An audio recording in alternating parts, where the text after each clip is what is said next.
So here's the thing you'll realize right off the bat, that when it comes to Lizz's Ugly Bakery, which is every Thursday at 7:10, I know we're just a couple of minutes late, it always doesn't look too pretty, but tastes great. And it's all about the virtual cookie swap on His Morning Crew this morning on His Radio. Yeah, so Mary Ann went online, virtual cookie swap at hisradio.com, and submitted her recipe for holiday biscotti. And don't make fun of me. My kids already make fun of me for saying it that way, but it's biscotti. It's an Italian cookie. Isn't that pretty? How'd you say it? Biscotti. That's good enough. I just like having fun with it because I like a little it. flair Anyway. when you move your hand. Biscotti. Biscotti. It will work. Okay, so Exactly. This is the cookie feature of the week from the virtual cookie swap at Liz's Ugly Bakery. Right. These are pistachio and cranberry cookies. Now, a biscotti is generally used to dunk in hot chocolate or coffee, and it softens it up because it is a very hard cookie. You bake it twice. You bake it first for 40 minutes. You let it rest, and then you cook it again for 15 minutes, and it makes it that really crispy, dark, beautiful, delicious, decadent cookie. So, yeah. And it doesn't look bad. No, I think actually they look really pretty. You did a pretty good And job. I don't normally say that. I really don't. So TJ and Ian are video producers of His Radio TV. And they always try this. If you're new to the family, they always taste it just to let you know what it's like. One thing you need to know is that TJ, I'm going to just tell you up front, he doesn't like anything. He's a very picky eater. But yet we always try to get his thoughts and opinions on this. So let's go ahead and see how this biscotti tastes. We'll start with the nice guy, and that's Ian. All right, Ian, what'd you think? Well, for one, it's a lot softer than I thought it was going to be. I thought it was going to be really hard and crunchy, but it wasn't. One thing, though, when I was looking at it from a glance, it didn't look like a cookie. It almost just looked like a bunch of steak fries drizzled with ranch. Steak fries drizzled with ranch. Are you kidding me right now? Okay, so there you go. Like to me, but it tastes a lot better than that. Okay.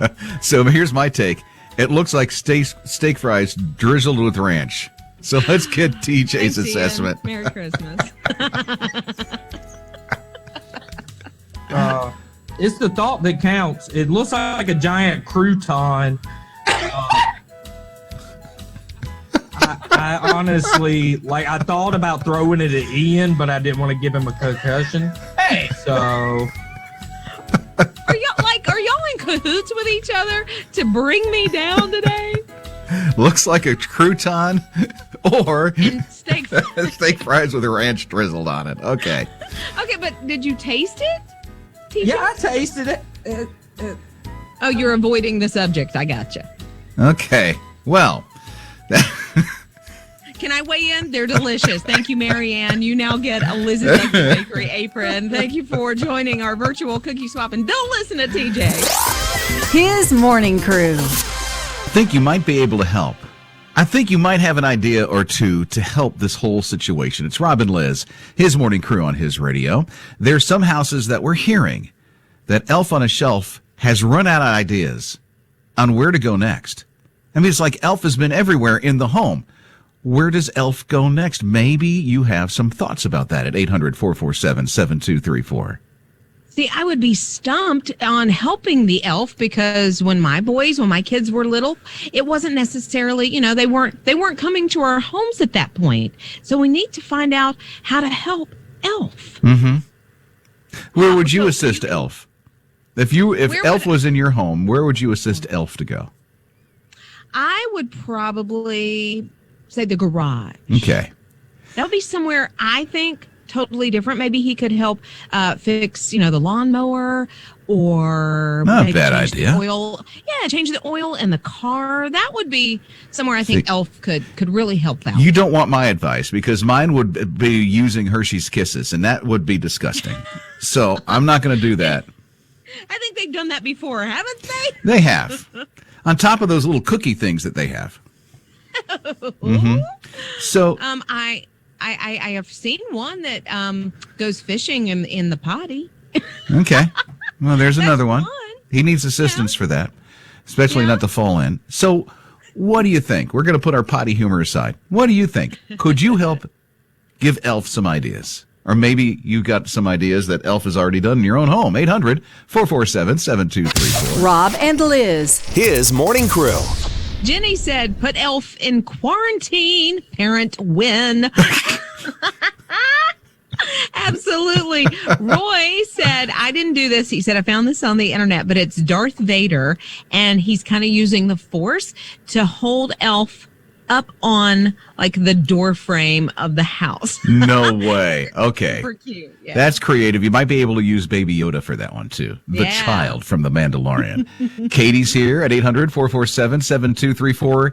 Your idea for Elf on the Shelf, Katie? Well, this might be kind of crazy because I did this before all the COVID stuff, but I put Buddy, is the name of our, in the bathroom, and covered him up with toilet paper and hid him until they found him. But it wasn't like a lot of toilet paper. But anyway, I found it, I guess, kind of ironic now with the toilet paper craze. It took my children a while to find him because they wanted to know who had messed up the bathroom. So that's my Elf on the Shelf story. It's great, Katie. I love that one. All wrapped up in toilet paper, and the kids are like, we can't find Elf. Where's Buddy? I know, but somebody made a mess with the toilet paper. Rob and Liz. His morning crew. I'm sure you have one. An idea, maybe two, for Elf on the Shelf and where he could hide. It's Rob and Liz, his morning crew on his radio. You should see some of these texts coming in at 800-447-7234. Bonnie says, buy the child a book, and then Elf can get in the recliner reading the book with a note that says, reading is Elf-tastic, and you'll love this book as much as I love you. I like that one. That's totally different and educational. Ronnie said our Elf one time took a bath in marshmallows, and it looked like a bubble bath. And then he used paper towels, and he made himself like the turban that you put on your head. You know, are you serious? The towel on the head? Oh, yes. That's great. I love that one. Okay, you're on his radio, 800-447-7234. What about you? I had an Elf on the Shelf idea because I'm a teacher, and my student held up their elf in a jar. And I was like, hey, why is your elf in a jar? And they said, because my elf has to quarantine for 14 days. And I thought that was so genius. I know. Brilliant, right? It really was. And to put him in the jar. So, we've all been there, Elfie. Oh, so 2020, huh? Rob and Liz. His morning crew. I love the ideas that you have for Elf. You know, Elf on the Shelf. Some have the name of Buddy in houses. I think a lot of elves name themselves Buddy. But if there happens to be one in your house, one of those elves on the shelves, and your elf has like run out of ideas on what to do, here are some coming your way. It's his morning crew, Rob and Liz, 800-447-7234. Yeah, Teresa said one time their elf had a skiing accident, and they got a letter from Santa that said he just kind of had to stay in his place for 2 weeks, that he couldn't move around the house. So there you go. And then we heard from Rebecca, and Rebecca said one time when they woke up in the morning, their elf was reading the Bible. Hey, good. Yeah, he was praying and he was reading. He was in God's Word, starting his day off right. Well, I like Elf is leading the way. Got to start your morning with a little devotion, right? Scott's here at 800-447-7234. What's your thought, Scott? So here's my idea for the elf. You know, if you're looking for something fun to do for the kids, maybe let the elf tag their door, like when they're sleeping, big crepe paper, writing some messages, going crazy with all the Scotch tape and decorating their door. You know, I used to have this this plastic thing of Clark Griswold that we put up on doors, kind of like, you put up over like a birthday party or look like a tablecloth. And, if he had something like that and he was like just decorating their doors and hanging it there, just having fun, sitting there with the tape like, ha, ha, ha, the next morning when the kids wake up. That might be a fun one, Rob. That is a good one. That's a great idea for Elf. Decorate the door. And I think Elf is very happy that they're getting some new, fresh ideas from other elves. Mornings with Rob and Liz. I apologize up front. I'm just so sorry you have to deal with this. When the spouse or the kids leave stuff on the floor, socks, the undergarments, whatever it is, it still has to get cleaned up. I know. It's a chore. Robin Liz, his morning crew on his radio. You are speaking my life, Rob Dempsey. You I know. are. I know. Unless my wife has that same life. Amy, I feel for you. Yeah. So Zep Campbell, she went into the bathroom, like in their house, and she noticed a sock that was right there on the floor. And it was kind of a nasty looking sock. And she thought, you know what? She's 10. She can start picking up after herself. And so she left it on the floor. And another day went by, and another day went by. It was starting to get crunchy. And Crunchy. she just left it there. Well, instead of picking it up, finally, she made it into an art exhibit. Like, she posted a note, like, if you walk in an art exhibit, you find who the author is and a little bit more about it. I mean, this thing was dirty. Well, she thought her daughter would finally pick it up. She didn't. Her daughter, 10 years old, decided, I'm going to put it on a pedestal. This is going to be an art gallery. No, it gets better. Oh, my. I know. And then another day went on. Mom noticed that her daughter had put little farm animals from her like toy collection around as though they were going through the art gallery and all looking at this sock. So that's great. What a family. I love them, and that they were doing it on their own without kind of talking about it. Like, we should put it on a pedestal. It just happened. And I don't know if the sock is still there, but if so, it's about to walk out on its own. Rob and Liz. His morning crew. When your teenager does something extraordinary, you just can't help but be proud of them. And I think there's a lot of proud parents in Texas at this one high school right now. This one high school has about 2,700 students. And 43% of these students are considered economically disadvantaged. So here's what these high school students did. These students got together and made a grocery store. And the way that you pay for things in their grocery store at this high school, which has meat and basic items and toilet paper and stuff like that, is to earn points by doing good deeds. And the more I just got cold chills from that. I know. That's so sweet. And the more good deeds you do, the more points you earn, and the more points you get, you're able to redeem those at this grocery store, because then they can bring that stuff home to their families and help out their families in such a really cool way. Businesses are helping to support this so that they can stock the grocery store. The students are running the whole thing, the entire thing, and it's amazing on how they're doing this. That's out in Texas.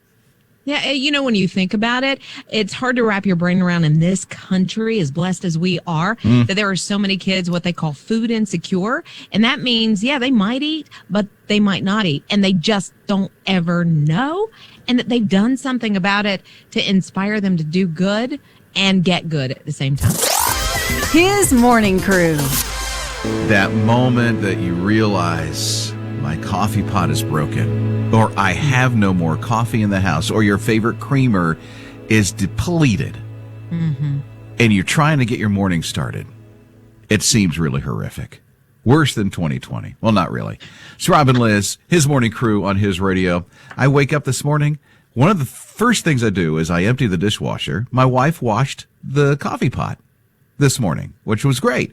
So I took it out of the dishwasher. And then I noticed, there's a crack in this. What's going to happen? And all of a sudden, the crack just went, and there's this big chunk from cups 10 up to 12 completely out of my coffee pot. And that's your morning right there, 10 to 12 cups. Dude, okay, first, I had that emergency surgery. Then I had another procedure done. And I've been working virtually from home for over a month now. So I don't have a place where I just drive on the way in to get a cup of coffee. This is just it. And so had this big chunk out of it. That was not a way to start the day. And then we started in studio, in a similar situation. We have a coffee machine here, and one of our coworkers walks in and says, "It's not working. Does anyone know how to fix it?" Is that Tony? It sounds like you're doing a Tony Beam impression. Tony Beam, he walked in, he's like, I can't get the coffee machine. I don't do a very good impression. Well, that's it. That sounded like Tony Beam to me. Okay. But the waste bin needed to be reset. None of us knows how to do it. So we're all like, what do we do? So my wife went ahead and she cleaned out the coffee pot because I threw it away. And she made just under 10 cups because it's not shattered. It's just a big clunk out of the side of it. Wow. So at least I got some. You do. I mean, your face completely changed when she walked in with that cup of coffee. You're just like, oh. Yeah. The chorus of Hallelujah went. Yeah. We had to order DoorDash. You did we not. Had to have really? coffee around here. Good for you. Yes. Yeah. So we have our nectar of the morning. His morning crew. I love the fact that you get to experience something that the Magi experienced, or the three wise men in the Bible, to see the Star of David. Literally. It's going to resemble the Star of David. Maybe this is the way that God did it all those many years ago. But Saturn and Jupiter are going to be aligned very close to each other. This has not happened in 800 years. That's the last time it's happened, in 800 years. And so these two planets are going to align very close to each other. They say that it'll be like a 1/10 of a degree close to each other when you look up at the sky. And since they'll be that close to each other on December 21st, which happens to be the winter solstice, it's going to appear like the Star of David. So it will be something that you can go out and see and have some kind of cool moment with your kids to talk about Jesus and the birth of him and his significance in this world and being the first Christmas gift ever to this planet. And those planets will be so close together, it will look like the Star of David. And what a way to really bring up that dialogue about the story of Jesus, right? When you talk about, well, what is that bright light in the sky? Why is it so bright? Well, here's what's happened.